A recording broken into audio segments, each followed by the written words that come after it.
পৌষ সংক্রান্তির আগের দিন আমি সমস্ত বাড়ি ঘর সব পরিষ্কার করলাম।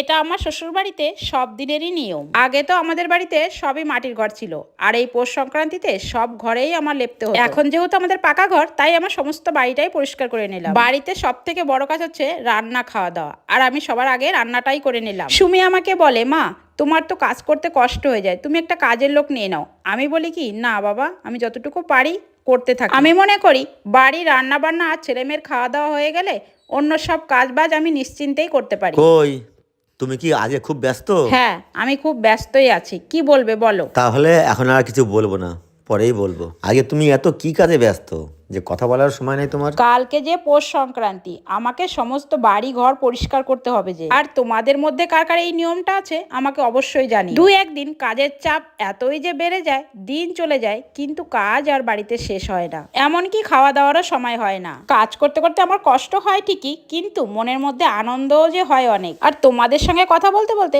আমার সমস্ত বাড়িঘর সুন্দরভাবে পরিষ্কার করে নিলাম। সমস্ত কাজ বাজ সেরে স্নান করে আমি ঠাকুরকে পুজোও দিয়ে দিলাম। ঠাকুরকে খেতে দেওয়ার পরে ভাবলাম নিজেও দুটো খেয়ে নিই। এরকম ভিডিও চাইলে তোমরা আমাকে জানিও।